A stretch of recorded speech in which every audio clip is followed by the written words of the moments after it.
Today, I want to teach you some useful and common phrases that people use in everyday conversation. My name is Wes, and in case this is your first time here at Interactive English, the channel is all about trying to help you practice and improve your English skills. And today, I really want to help you build your vocabulary because these are great phrases, and I want to teach you some different binomial pairs. And if you don't know what a binomial pair is, I'm talking about a phrase that has two words that are combined with a conjunction. And usually that conjunction is either and or. And the word order for these phrases, it's most of the time it's fixed, but not always. And I will come back to that a little bit later on. So what I'm going to do is I'm going to teach you the meaning of these different binomial pairs. And then I'll talk to you a little bit about how people may use them in everyday conversation.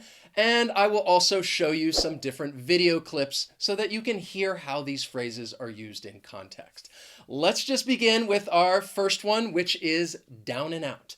And if somebody says that they're feeling a little down and out, what this means is that they're just really going through a difficult time. They're having no luck, no money, no opportunities. So if maybe I recently lost my job, I could say, yeah, I just lost my job.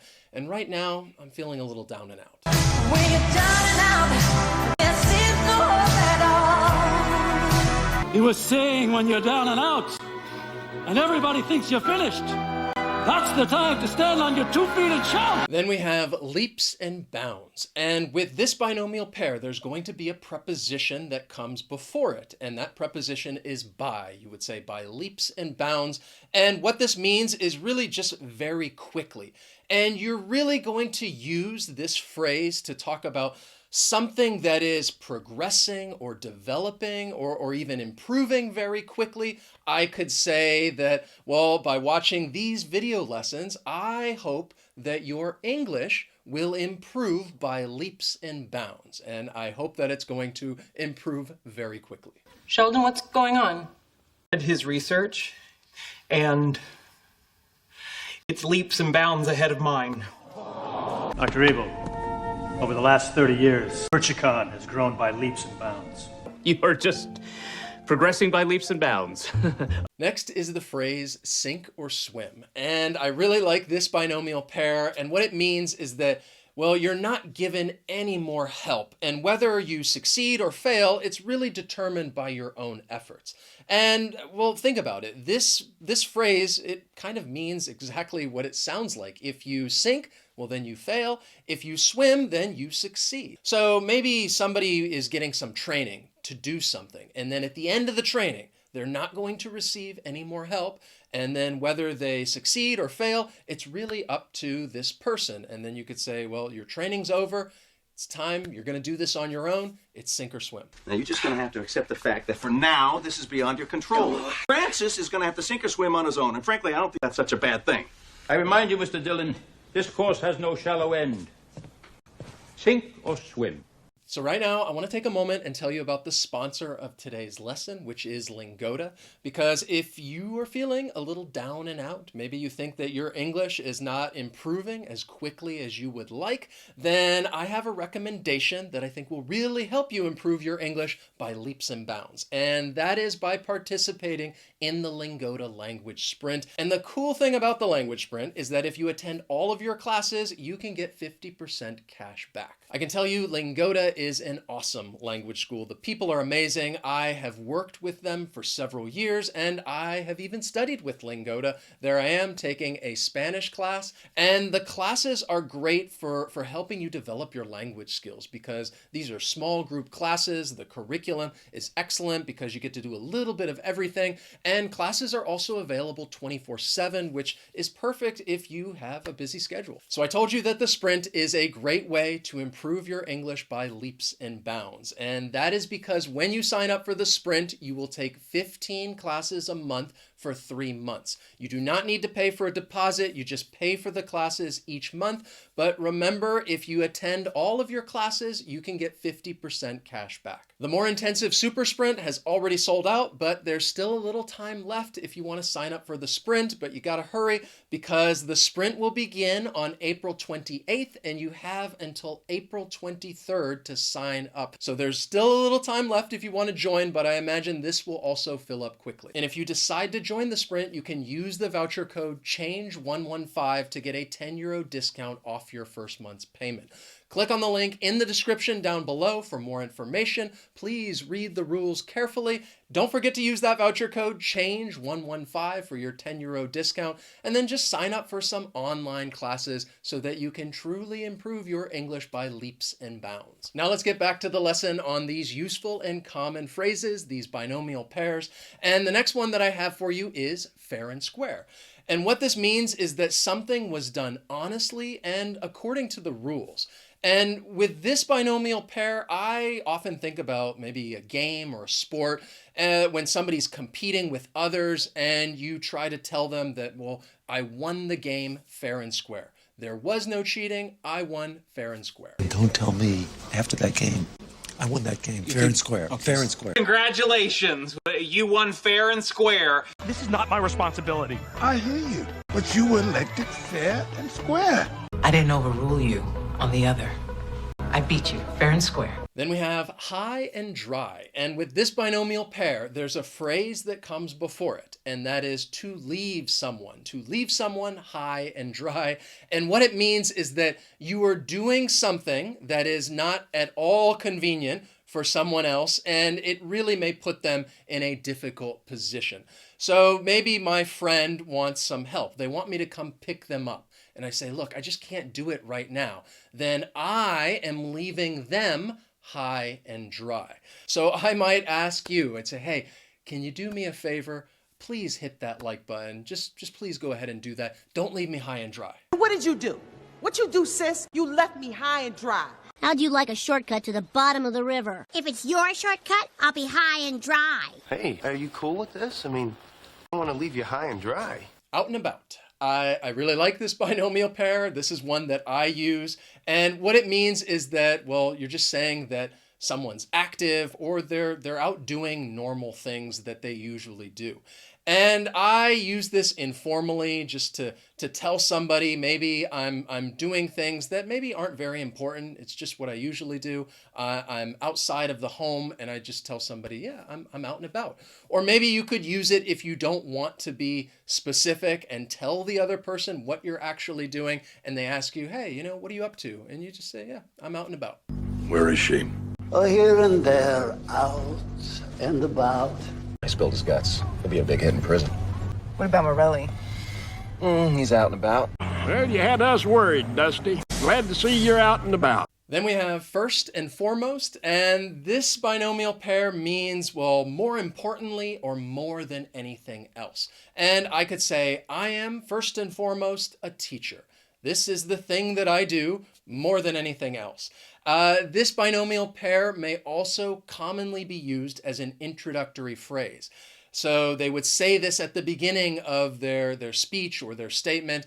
I could say, first and foremost, I would like to thank all of you, my audience, for hitting that like button, because I know that you don't want to leave me high and dry. And I'm really fishing for that like, but just to give you a little bit of review with high and dry. First and foremost, this commission worked for the good of the country. First and foremost, it's the face we present to the world. I am first and foremost a journalist. The Yule Ball is first and foremost a dance. Then we have on and off. And remember, I told you that most of these phrases are fixed. You can't really move them around. But this one is not fixed because you may hear somebody say off and on. And it means the same thing. It means that something is happening or existing some of the time. And you could use this binomial pair to describe things that may sometimes happen during the day, or perhaps you're describing things at work, or maybe even a friendship. If things are good and then they're bad, you could say, well, it's off and on.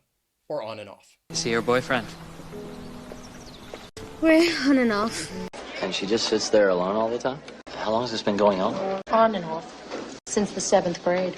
Are you still taking your medication? Off and on. It's really sort of helped me stay sober, off and on. Then we have ins and outs, and this is referring to the detailed and complicated facts of something.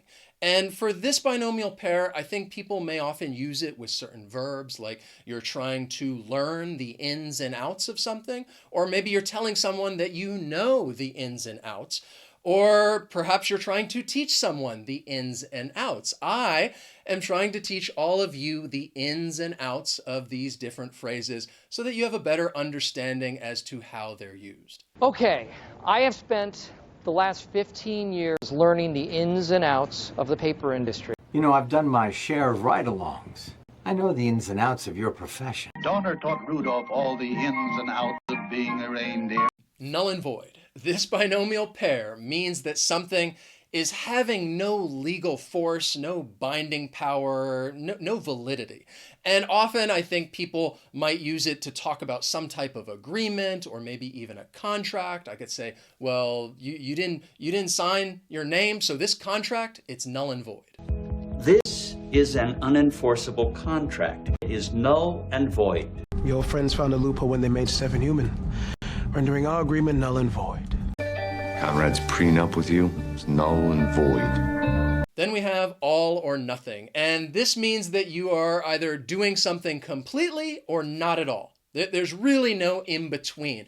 And I think often people would describe some situation and they're going to say that statement right there. After they talk about it, they'll say it's all or nothing. We're going to do it completely or not at all. It's all or nothing. We're playing to keep this team. You up for it? Dude, I'm in. All or nothing. What was love like in your family? It was all or nothing. There's no partial credit, baby. With me, it's all or nothing. Then we have step by step. And notice with this one, we're not connecting the words with and or like the other binomial pairs. We're using by, step by step. And it means to gradually and carefully move from one stage to the next. I could say that I have been trying to walk you through this lesson step by step so that you easily understand the meaning of these different binomial pairs. And right now, I want to check. I want to see how much you remember from this lesson and how much you've learned with a quick little quiz. I'm going to give you a sentence, and I want you to complete the sentence with one of the binomial pairs from this lesson. So your first sentence is, it's rained most of the day. It would stop and then start again. Okay, something stopping and then starting again, something that could usually happen during the day, like rain. So the answer, I hope you said off and on, or on and off. You could use either one. It's rained off and on most of the day. It would stop and then start again. Then we have, if you're feeling you should come with us to the party. It'll cheer you up.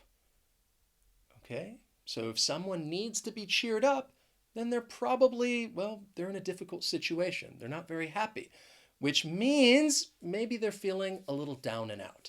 If you're feeling down and out, you should come with us to the party. It'll cheer you up. Our agreement is, if you don't keep up your end of the deal.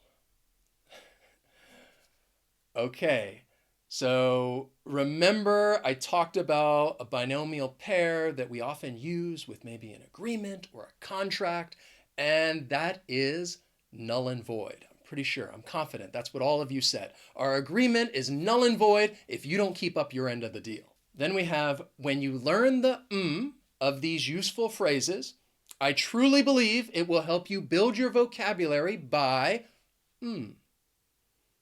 Okay, there's 2 of them. I think you know this. Let's look at that first one. I said that we often use this binomial pair with the verb learn. When you learn the ins and outs of these useful phrases, I truly believe it will help you build your vocabulary by leaps and bounds. You will build your vocabulary quickly. I truly do believe that. And I know I went through this quiz rather quickly, but it's always good to get a little bit of review. I hope that you enjoyed this lesson. I hope that you learned something new. And as always, thank you guys so much for watching, and I will see you next time.